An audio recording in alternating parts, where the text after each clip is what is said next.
All right, welcome back everybody to a episode of the Bracket Busters podcast. I am Elliot Crow here, and it's been a hot minute since we've done one of these things. Kind of got out of the rhythm of this a little bit here, but I got Isaac Bourne joining me today, and I just thought, Isaac, you've been traveling a lot, so why don't you kind of talk about what all you've been doing lately?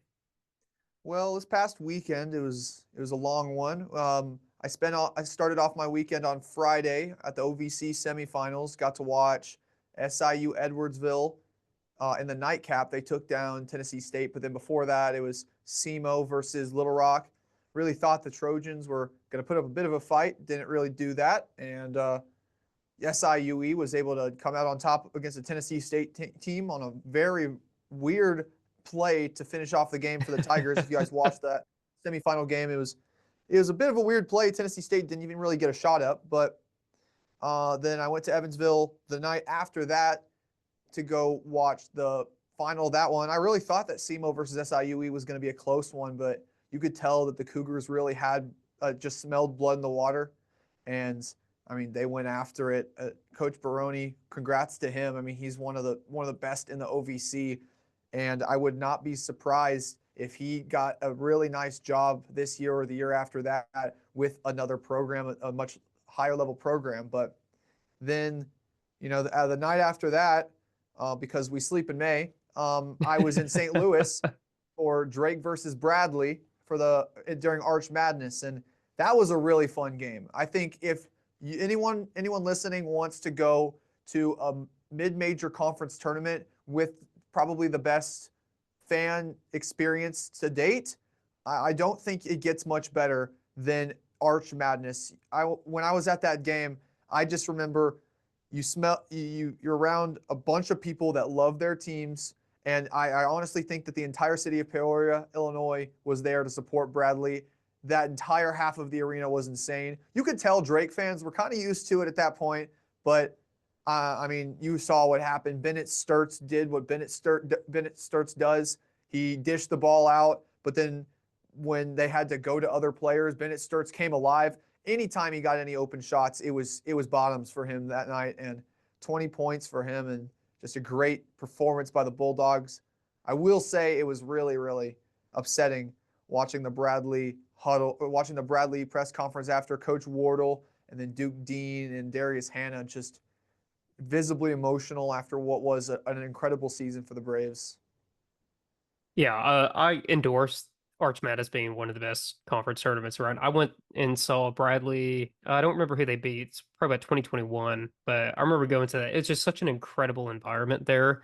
Obviously, I'm a major Missouri Valley supporter, so like always have loved going to the games. Loved it. I was there around when like Creighton was. I remember when Creighton went to Evansville. I went to that game, and teams like Wichita State would come in, and I mean, Missouri Valley's always been incredible. Arch Madness, they're just something that's just so special. And yeah, this year Duke Dean, I wish we could have saw the Duke Dean in the NCAA tournament, but it was sad the way it ended.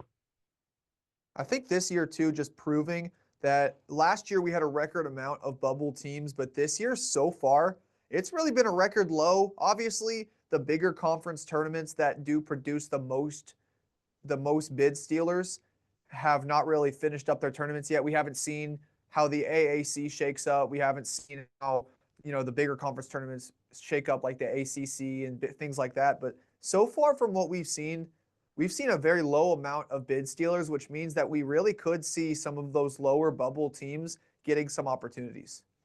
Yeah, I'm really hoping that regardless of what happens, that we get a two-bid Big West. If UC Irvine happens to knock off UC San Diego, we have to see UC San Diego in the NCAA tournament. Like it is an absolute must. So however the bubble ends up, they got to be on the right side. I really do think the Tritons are going to be safely in the field. I would be upset if they were not a ten seed or a safe 11 seed that gets a bye. Um, I think it all depends upon that selection committee. And last year we saw that they didn't really favor an Indiana State winning it or getting into the tournament, despite their really high net rating and KenPom rating. But we'll see where UC San Diego finishes. I just don't think that the selection committee, especially after the backlash from last year, leaves them out of the field, even if they lose in their conference tournament. Yeah, I know their like net's not as high as Indiana State was last year, but I do think that like some of the games in the non-conference favor them a little bit more. 'Cause, I mean, they did play San Diego State. I mean, it's not like Drake was kind of there on the question mark or not. Obviously, they don't need the question there anymore, but they could beat Kansas State. They also beat Vanderbilt. UC San Diego doesn't really have like that statement win, but I do think that I think the non-conference does favor them a little bit more than Indiana State did last year. So hopefully we don't see a repeat of that. And so far, it's like you said, the trends aren't really seeing a lot of bid sealers, which is kind of a good thing here. I do think the AAC tournament could produce a bid sealer, but because I think at this point in time they're kind of a one bid. However, how Memphis goes sometimes. Memphis always seems like they're the team that should prevail out of everything, but also North Texas is there, UAB's there. Like we had a lot of competitive teams in that one. I know we're going to talk about the AAC a little bit later, so I'll leave most of that till then. But I have seen a lot of Memphis fans even talking and trying to convince the team to maybe sit out of the AAC tournament, especially since a loss here, a loss in that tournament definitely could hurt their seeding. But we'll talk a little bit more about that later, I'm sure. Yeah, absolutely. So why don't we just go ahead and just kick it off? So we're going to start off with the Conference USA. It is actually starting tonight. One of the games is going on right now, this exact moment. The first two games tonight is UTEP versus Sam Houston, and we also have WKU versus FIU. So the Conference USA has been chaotic this year. We had a lot of teams kind of bounce around first place. Jacksonville State was in first place there for a solid little bit, and then they kind of fell off the map at towards the end of this regular season for them. Quite a few other teams as well. Kennesaw State's been there. New Mexico State's been there. Louisiana Tech was highly regarded by a lot of us that cover mid-major sports earlier in the year, and then they ended up just 9-9 in the conference. So it's been a very ultra competitive conference this year. Like, does any team kind of stand out to you that might be a little bit of a dark horse in this one, who's maybe a little bit lower seeded than maybe what their potential could be? Also, a quick update on the UTEP Sam Houston game. This might date the podcast a little bit, but 145 left in the game. UTEP's up 73-61. So I'm Oh, pretty sure the wow. Miners have this one wrapped up. We'll give a quick shout out to Lamar Wilkerson. An incredible season for him. Just Yeah.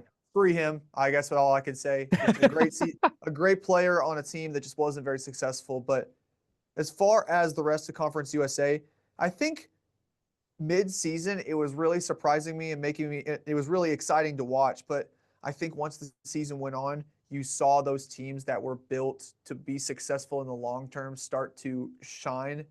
Like, I think Liberty is a great example of that. Liberty, they did really well. They did pretty decently well in non-conference. I think that loss to FAU is probably their lone blemish that I would give them. But the Flames, they started off in Conference USA play. It took them a little bit to get their groove going, and I think that's just how a lot of these teams that come from lower conferences. I think Kennesaw State had the same exact thing. They came from the ASUN. Liberty's in their second season out of the ASUN, but still, the Flames still having to settle into things a little bit more. But now that they're finally settling into things, I mean, the Flames are on a tear right now. They've only lost one game since February 1st, or since that loss to Jacksonville State on February 1st, and it's to Kennesaw State. And they have wins over Jacksonville State and wins over Middle Tennessee. I'm looking at my computer right now, but like this team is coming out at the right time, and I mean, they've got a 37 Ken Palm defense in the nation. This team is built for March, and if I have my money on the Flames, if they make it through this Conference USA tournament to really be a successful team in March, because you do see most of these upset bids coming from teams that can play good defense. Yeah, absolutely. I think that's the one thing that I was diving into the Ken Palm stats a little bit on each of these teams. The defensive ratings of a lot of these teams in Conference USA is actually wild to me. Like quite a few just defensively stout teams. And, they would say defense wins championships. It's like you said, Liberty kind of started off a little bit rocky in conference play. And I was a little questioning at that point. At that point, I was convinced Louisiana Tech was going to kind of run away with things. But kind of see how that panned out throughout the rest of the conference play. However, even on the offensive end, though, Liberty's pretty stout. I mean, across the board. Like, obviously, they're very good defensively. They still rank 103rd in offensive efficiency. They're ranking 13th at 3-point percent. I mean, there's a lot to like about this Liberty team that bodes well with both the offense and the defensive end. So it's like you said. But my one fear about this conference is it's a one bid. I think the Liberty can go the farthest in the NCAA tournament, but there's nothing stopping them. Because let me look at their route. UTEP's going to win this game, presumably. So Liberty's going to play UTEP next, and then if Liberty were to win that game, play the winner of Kennesaw State and New Mexico State. So like, there's a little bit of a gauntlet because then over on the opposite side of the bracket, you've got Jacksonville State still around that they'll play the winner of tonight's game, WKU FIU. And I love Middle Tennessee. Actually, I thought Middle Tennessee towards the end maybe had potential to kind of bump up to that one seed. They have time for second place with Jacksonville State. They did not have the tiebreaker. So like there's so many teams out there that come out and beat this Liberty team, but I think the Liberty team does have the most potential out of everybody to really truly make a run in the NCAA tournament if their seeding's reasonable enough. I think Liberty too, just a big testament to coaching. Coach Richie McKay, rightfully so, is getting some national looks. I do think he probably should have won Coach of the Year in the conference if it comes to me, just because Liberty doesn't have the best players in the conference. They've got great players that fit their scheme well. I think they recruited in the offseason perfectly. They don't go to big name Power 5 schools, or they don't go to other mid majors to recruit. They go into D2. They pick up guys like Talon Peter, Javon Yeah. Moffmer. They bring in guys, Moffmer, Javon Moffmer from Cedarville. They bring in D2 guys that can make an impact. And Talon Peter is the sixth man of the year in the conference, averaging the most points per game on this team. And it just shows they recruit so well, and they recruit for what they need. And then this year, they needed guys that could score because they lost Kyle Rode in the offseason. And that's exactly what they brought in, and that's exactly what those guys that they brought in have done. Yeah, and I mean, I could have even told you who Peter was coming into this season. Like, he wasn't on my radar at all. And then now this guy's averaging 13.7 points and 22.2 minutes per game. I mean, that's insane. He had a 30 piece the other day off the bench. I mean, he just kind of came out of nowhere in but that's how you recruit these days is a lot. Like, you're finding talent at the D2, D3, NAIA level, JUCO level. Like, that's what makes good coaches good coaches. And I wouldn't be shocked to see, I know you're a little bit more in tune with the coaching carousel than me, but like I wouldn't be shocked to see his name start to pop around at some other places as well. Well, I think I'd wait to see on McKay because he does have a contract through for a little bit longer. But I am surprised, like you said, to not see his name on on a coaching carousel because of his ability to coach so well and coach really Yeah. good offenses. But I think that'll just a waste to be seen. Once Liberty Yep. gets knocked out, maybe he starts to enter that coaching conversation. But I mean, also, how about Jacksonville State? Jerron Pierre coming out of My nowhere. God. That guy. I had Jacksonville State predicted second to last in this conference coming into the Oh, year, wow. and then they start going on a tear. I thought that losing Kiki Tandy meant that this team would just be worse than they were last year. I'm going to be honest, I didn't even expect Jerron Pierre to make too much of an impact, but he looked at me and proved me wrong in the biggest way, and I'm happy to be wrong in this situation. He is one of the most dynamic scorers I have seen this entire season. Yeah, I mean, fourth in the nation in points per game from Jacksonville State. I could not have told you that coming into the season. This is where we're going to be at, what we're going to be talking about at this point in time. Dude shooting 42.7%, nearly 40% from 3 point. I mean, that's this day and age insane. I mean, he's just been all over the place. And what's funny to me about his offensive statistics is like Jacksonville State's not a great offensive team either. Like they rank 134th in offensive efficiency, but for example, they rank 193rd in 3 point percentage. So he's shooting 40%. The rest of the team, he's literally putting the team on his back. He's carried them up to this 2 seed. But that's how it goes, though. It's really crazy how one single individual can really just uplift the entirety of the rest of the team. I mean, we've seen it with other teams. Like Drake's been good overall, but Bennett Starks has elevated them to a next level. And that's kind of what we're seeing here with Pierre, where it's like the team's solid, but he's just elevating them to a whole other level that we're seeing. Exactly. And I mean, I think you see that with a lot of teams across this conference.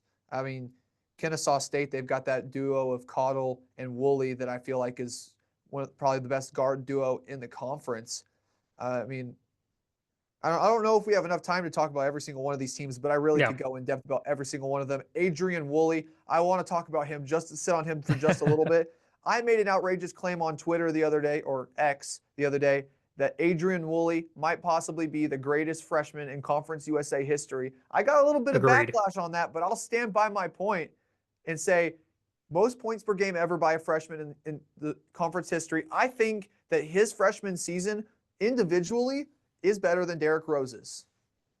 Yeah, I mean, I'm really curious to see what he does after this season. Obviously, everybody's entering transfer portal right now. So I'm really curious to see what happens there. I think that if he decides to leave, he's going to have an absolute bag of NIL money sitting somewhere. But It's what he has done is seriously absolutely incredible. I mean, Kennesaw State, ever since they kind of got back and started building that program back up, obviously with the great late coach Amir Rahim, but Woolley's just been incredible for them and has had helped them keep that kind of going because there was going to be some question marks after he left as the head coach. So, like, what's the Owls going to do? Are they going to resort back to those really rough times when they were first transitioning up? So, like, I'm happy to see for them, and I love the take, honestly. Like, I know people are going to be like kind of weird about that, but I love the take that Woolley's one of the best because I totally agree with you on that. And then I think just quickly touching on at Louisiana Tech and Western Kentucky as two teams as well. I feel like a little bit disappointing for both of them. I had Western Kentucky as my favorite to win the conference this year. I think just injuries, but losing Babacar Faye before conference play really, really hurt them. And then with Louisiana Tech, I mean, I don't know. What is your take on them? I really thought, I think it just goes down to a bad season for Bacho compared to last year. Yeah, I mean, again, I had so much hope for them. They were coming out of non-con. They were 11-2. I know a lot of us that kind of cover mid-major sports. We had them all in our top rankings and everything. They were looking like the team to beat in this conference, and they just fell short. And I agree with you. I think he just didn't have as good of a season as he did. I mean, he still did well. You know, nearly 17 points a game, 6.6 rebounds, shot almost 70%. But I just don't think the other pieces fell around him like they did previously, like last year. And it's kind of a shame because I thought they had the potential to be right up there in the one, two, or three seed possibly, and then obviously they fell 9-9. I still think they could be sneaky though because all it's going to take to win this tournament is 3 games. So really, any team here that we're talking about could come out and kind of surprise us. I think just losing Isaiah Crawford Yeah, to graduation and um,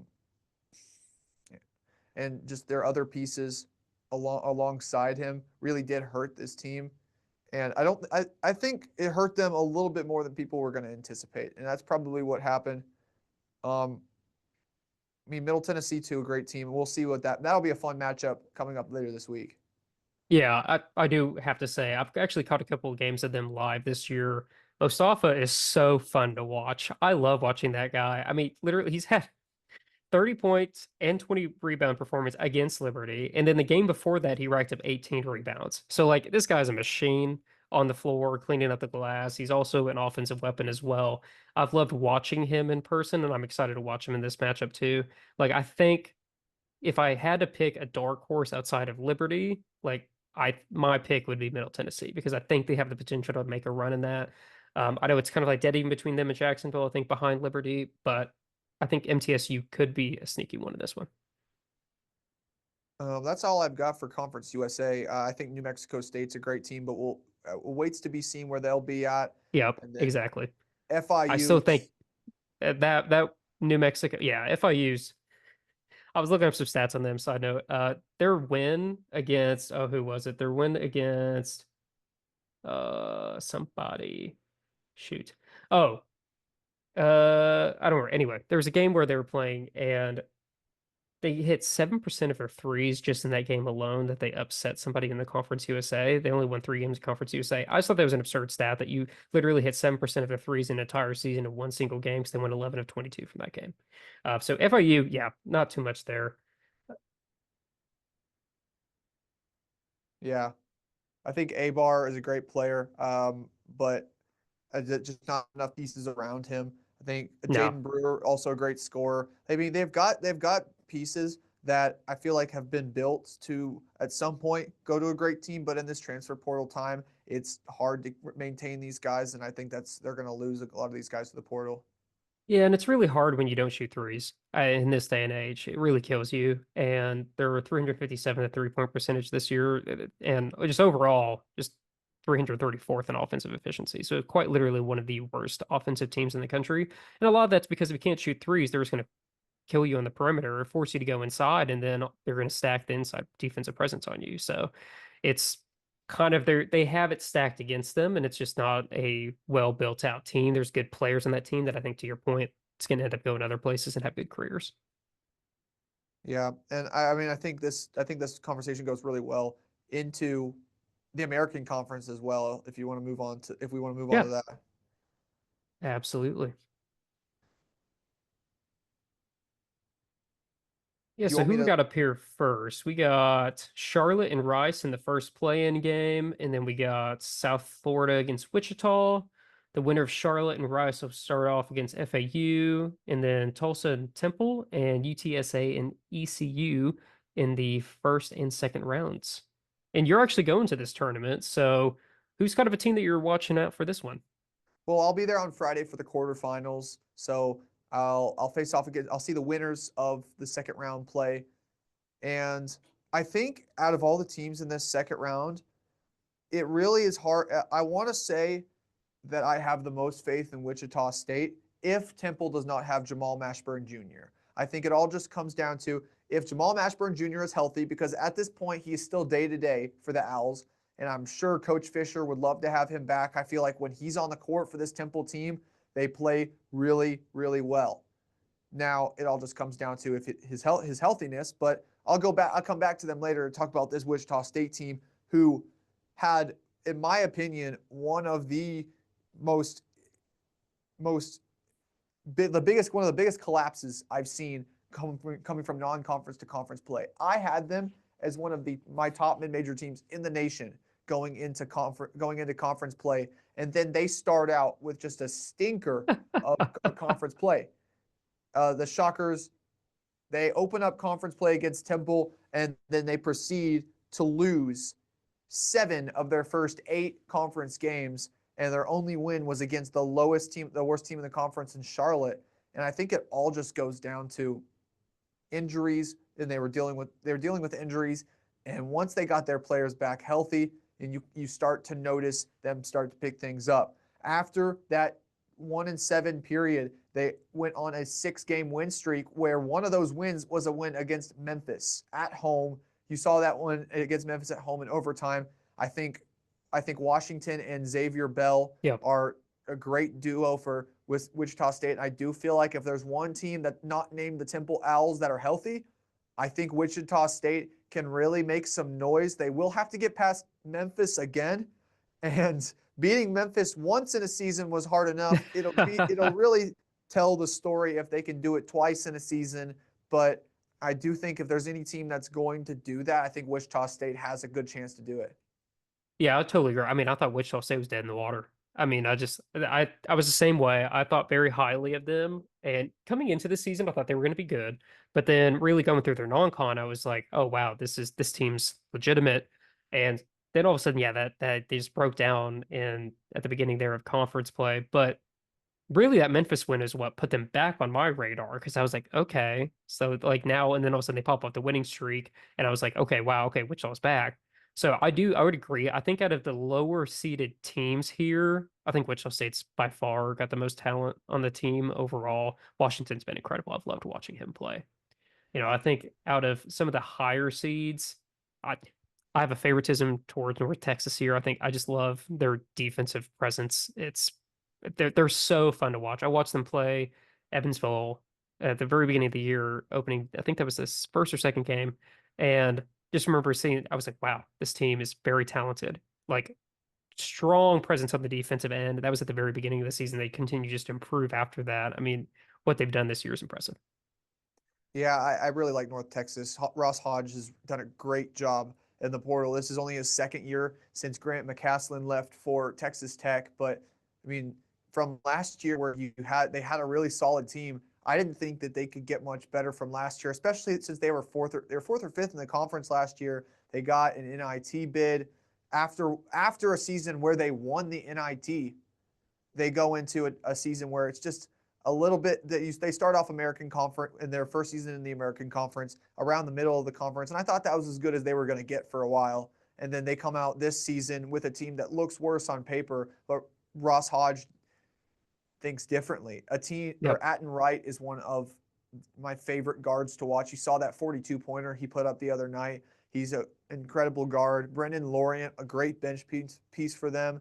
And then Mule Sissoko, we've seen him on this North Texas team for a while now. He Yeah. actually was on that team that won the NIT 2 years. But yeah, North Texas just, I mean, you talk about their slow, methodical style of play. I mean, Brennan Lorian, a great bench piece. Mule Sissoko, I talked about him as well. Just seeing his development over the years, now he's most improved in the American Conference, and I just think it shows how, wow, yes, not Ross Hodge isn't just good at bringing in good players, he's good at developing players. Sissoko was a bench piece last year for them, but now he's a solid starting center for the Mean Green. Yeah, I mean, absolutely. You hit on Wright. I mean, Wright transferred in there was really just an incredible gift for him. He's been so. I feel like every game that I watch, it's either him or Laureate that's really just like kind of driving the offense. And you got Sissoko, who's just an absolute monster on the floor. I mean, everything that just pieces very well together there for him. Like, if I had to pick a team, I think that could beat Memphis and become a bid stealer and still win games in the NCAA tournament. I think my team is North Texas out of that because I think UAB, and we can talk about UAB here in a second. I think UAB is really good, but I think North Texas's defense can just absolutely smother teams. We saw it repeatedly during the non-conference. I mean, Minnesota wasn't great, but we saw it in that Minnesota game as well. Like they can beat power schools. So I really wish the AAC was honestly a multi-bid league this year. I wish that like North Texas had kind of like just gotten over the hump a little bit more and kind of elevated their metrics a little bit higher because we easily could have saw probably a two-bid league between Memphis and North Texas this year because North Texas had the talent to do it. And I think you mentioned it. They're one of the teams to beat Memphis. I think the next thing we talk about really is, the formula to beat Memphis, and that really is what the AAC is. And one thing you notice, and I think this is something I've deduced after watching many of Memphis games, is the Tigers have trouble against teams with good offensive guards. You Yep. see UAB struggle against them. They do have Alejandro Vasquez. They do have Butta Johnson. Some nights I feel like he's having a bit of a down year, but Yaxel Lindenborg isn't able to do what he does best because Memphis has one of the best front courts defensively in the nation. They've got Dane Danger, obviously an incredible offensive piece, but he came in as a defensive piece and he's really shown why. They've also got I'm gonna stop really quick. I don't remember his name to save my life. Musa C. They've also got Musa Cisse, another great. I mean, he's one of the. He's a strictly rebounding and defensive guy, and he's done really well at that position as well. Nicholas Jourdain has really come into his own at the three position, and he's not a three. He's really a 4 or 5, but he's now playing a lot in that three position. Sometimes when they want to bring in taller lineups over Colby Rogers. Yeah, I mean Memphis is so good. I mean, it's going to be really hard for any team to beat Memphis. Obviously, it's happened, and I think other teams can. I think UAB's can stack up well against them. I think North Texas can stack up well against them.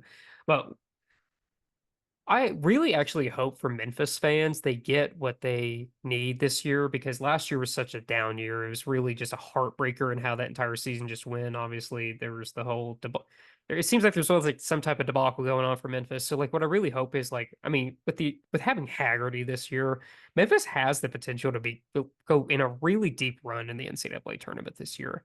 And you made this comment earlier on when we are kind of doing the intros and talking about this. Like what I do hope is like I hope they do win the AAC tournament because otherwise I do think it'll hurt their seeding and Memphis really needs every advantage that they can get in the NCAA tournament because I think they have the potential to easily do a Sweet 16 run depending on where they're placed. I think it all just comes down to coaching. Penny Yeah, Hardaway it did does. coach of the year in the AAC, but I really do think there are still a lot of concerns around him on whether he is the type of coach that he can recruit incredibly well, but when it comes down to X's and O's, can Hardaway coach a team through a tough situation? And a lot of times we've seen this season that sometimes he can. You saw that Arkansas State loss at home as a big example. They were just unable to play themselves out of a slump, and Hardaway not really doing anything to help them. But as they've gone on through the season, you've seen them in some difficult positions, and they've been able to play themselves out of those positions. I think it just all goes down to, I think it was a really weird decision at the time, but now Hardaway, his decision to fire three of his assistant coaches less than a month before the season started, ended up being an incredible decision. I feel like I don't know why, and I don't think anyone is going to know why specifically it was an incredible decision. But nevertheless, those coaches last year they were on the team, and Memphis they weren't very good. They're not on the team this year. He brings an entirely new staff in, and all of a sudden, they have the success that they've needed for so long and they've wanted for so long. And I think that is a big testament to the coaching changes, the culture changes. Nicholas Jourdain's the only player on that team that remains from last season. And even then, he still plays and looks completely different than he did last year.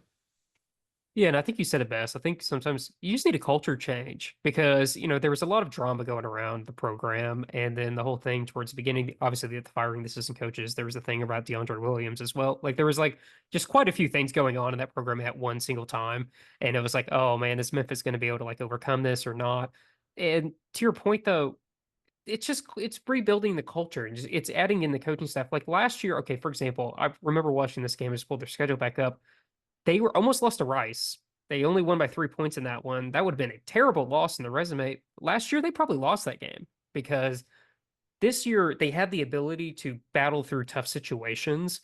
And that's just something that the team last year did not have. I mean, they had several close games here when you look down down their schedule in conference to some teams that, for most power schools would really hurt their resume.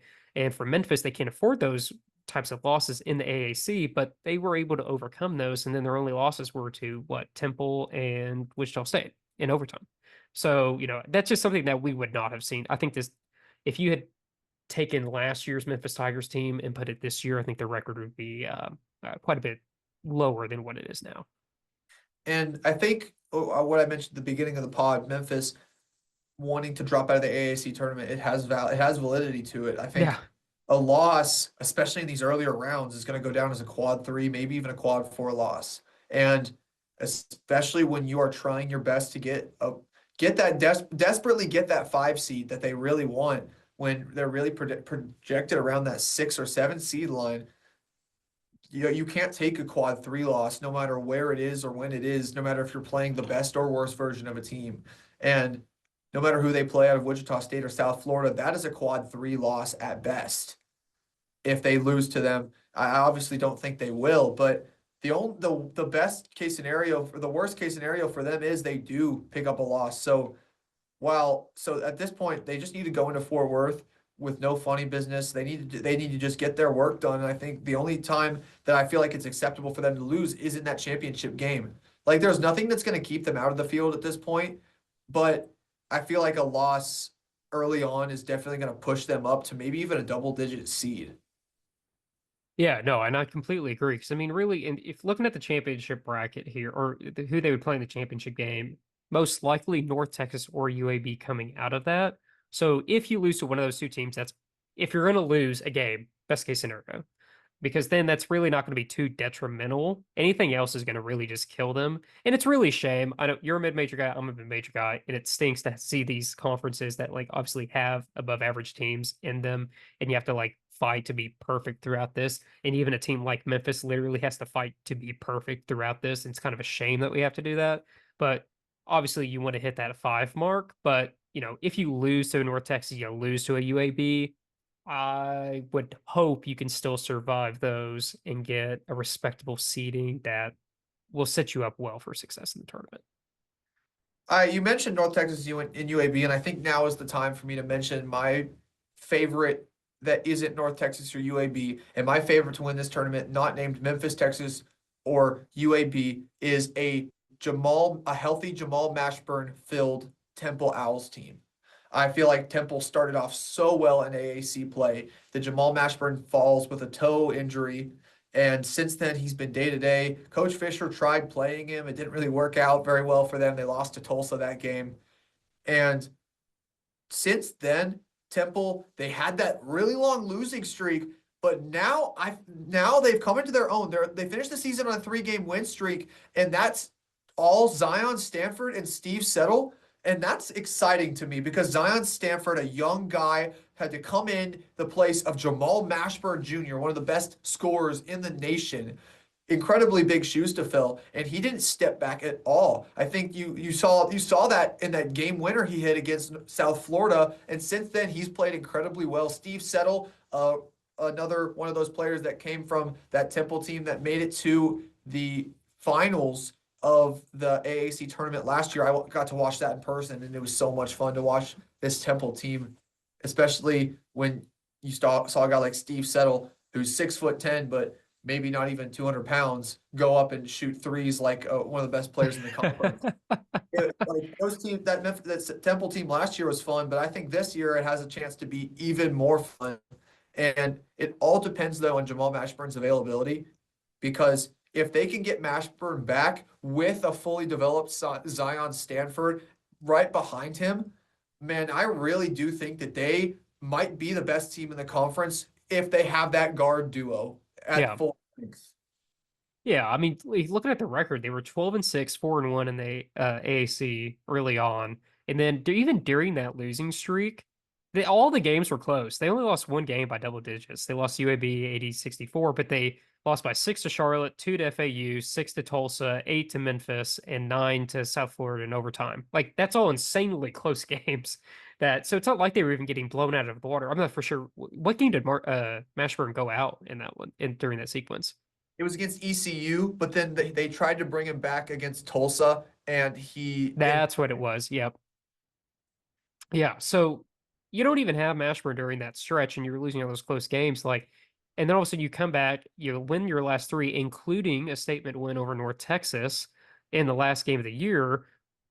A lot of this is just about momentum. So if you get him back and you got the momentum coming in for the regular season, you have that mentality that we can beat any team in this conference. That's all you need to do to go on a run in your conference tournament. And they absolutely could do it because they're on the more favorable side of the bracket. So they would end up, if they were going to run, they would end up facing Memphis in the championship game. So even though, yes, they do have a hard path there against North Texas. And then if you had to go up against UAB, it's a tough path, but it's doable because they beat these teams already in conference. And if you get your main guy back.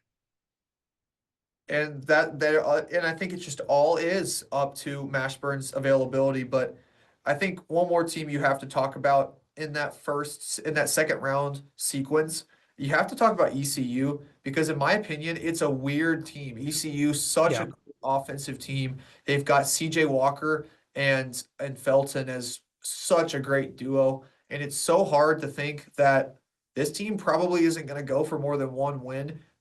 I know. And it's hard because they've got two great players, but nothing else around it. Yeah. It's it's just crazy how like two guys. I mean, when you look at their high points in every single game, it's like Felton, Walker, Felton, Walker. It's every single game. It's those two guys are really like leading the charge for him. And it's not just leading the charge on the points, it's also leading rebounds, leading assists. Like it's actually crazy how those two guys have really just kind of, taken this team. They started 7-1. I know their conference wasn't, or a non-conference schedule wasn't like the best, but they did beat George Mason. And I was like, okay, this team's like really legitimate. And then, then they fell a couple times here, but every single game was pretty close. They lost to North Alabama, that was a close one, lost South Carolina, that was a close one. So like that thing was really a blowout. And then they've had more close losses in conference play. But I think again, kind of coming back to the momentum piece, they did lose the last game of the year really bad, but they did finish winning 6 of the last 8 games. So really, all it kind of takes is getting that momentum coming into this tournament. And all of a sudden, who knows? Felton drops a 40 piece or whatever it is, because I think he's very fully capable of doing that. They could go on a little bit of a miniature run in this tournament. I think this tournament has, or this conference just has really, really great players. A lot of situations with It great does. Yeah. and bad teams. You've got UTSA, they've got Primo Spears, an incredible scorer, but he's trapped on the Roadrunners right now. Yeah. And then you've also got FAU. I mean, it's a different situation, but FAU's got some great players that I feel like just haven't put it together so far this season. And I'm gonna say sorry to my buddy Robbie LaStella. I'm staying with Robbie when Robbie and I are staying together in an Airbnb when we go to Fort Worth, and he's an FAU guy. But I do feel like it is just the Owls have so many great players and just haven't been able to put them together. And I think there's just a lot of talent in this conference, just sometimes maybe not the best coaching. And so that's why you have to Yeah. applaud teams that are very well coached, like North Texas, like Tulane. And then also, Yes. I would even credit UAB with that as well. Andy Kennedy is one of the best in the business. Yeah. I mean, Tulane, we haven't even talked about Tulane, and I feel like Tulane. There were so many times in the season, I'm like, yeah, Tulane could also be like right up there with like the status of like UAB and North Texas and all of them.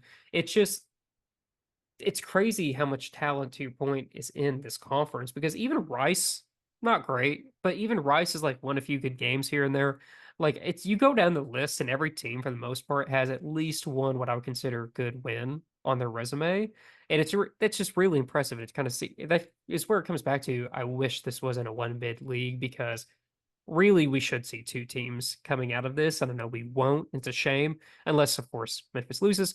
But there is an immense amount of talent. That's why I'm jealous if you go into this tournament. I wish you could go to this in person because it's going to be a blast to watch. I think Charlotte too. They've got Nick Graves and Giancarlo Rosado. That's a great duo, and they're the worst team in the conference, despite Yeah.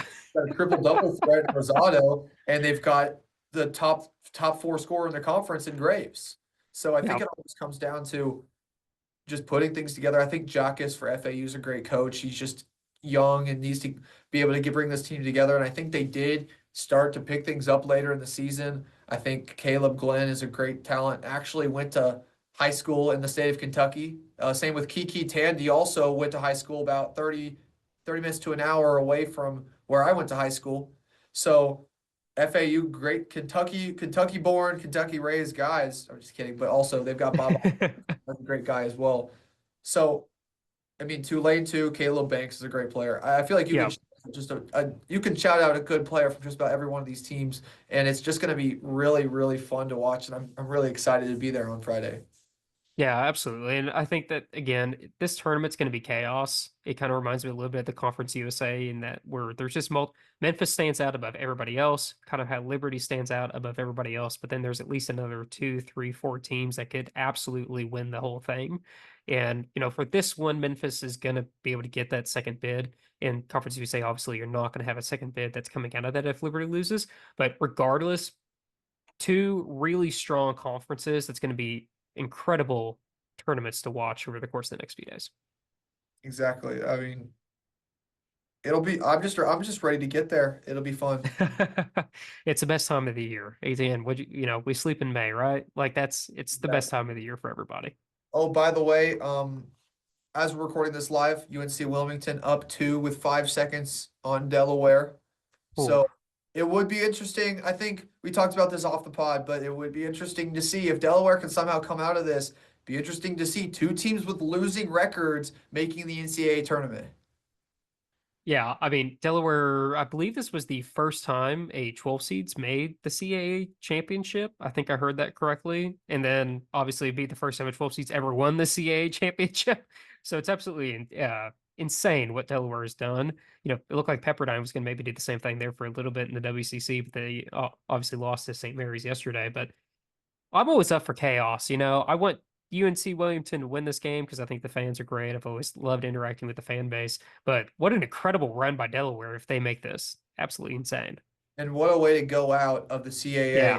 You win if you win the conference tournament and then head to, I mean, what we cover, Conference USA. Conference USA is going to have Missouri State and Delaware next year. So it'll be a completely not new look conference, obviously, but they'll have two new teams and just two new teams to add to what already was an insanely competitive conference this year. Yeah, and I think those are two programs that I think are going to invest more in their basketball. And obviously, they're moving this. Missouri State, obviously moving for football purposes and everything else. Like, I think that having Kunzo Martin coming to Missouri State, I know people are like, didn't know about the hire, but really, if you give these guys NIL, that's all it takes these days to go out and do it. You could, even though I will say this, you can build $1 million roster and it not gel, but if you get good coaches with good track records to come in and build these rosters, I think there's going to be a lot of success, and it just really elevates Conference USA even to another higher bracket. So I'd be curious to see what happens to the AAC as well if somebody like Memphis decides to leave. Like who would try to come in and replace that absence?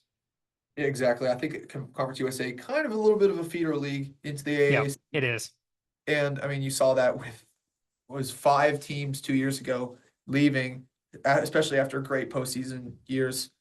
Um, it's weird to see because every team is moved. You see so many teams moving up and not many teams moving down. And at some Yeah. point, it's all going to come to a head, and teams are going to have to start making hard decisions. And like the NCAA is going to have to start making some difficult decisions on whether they want to completely reorganize things or not. Yeah, yeah. It's. I mean, you're seeing the same thing with Pac-12, obviously dismantling quite a few teams out west, and then having that domino effect. You know, the wax in question about whether or not it's even going to exist anymore. Like, I think you're just going to continue to see that, and I don't know. It's going to be an interesting next few years, I think, in terms of realignment and seeing what's going to shake out from all this.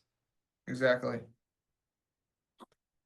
Awesome. Well, Isaac, thank you for hopping on and joining tonight. It's been a blast talking about this. I'm excited to see your coverage from the AAC tournament. I've always enjoyed your writing and everything you've been doing over there for MMM. So, like, really great work and super excited to see what you do. Well, thank you so much for having me.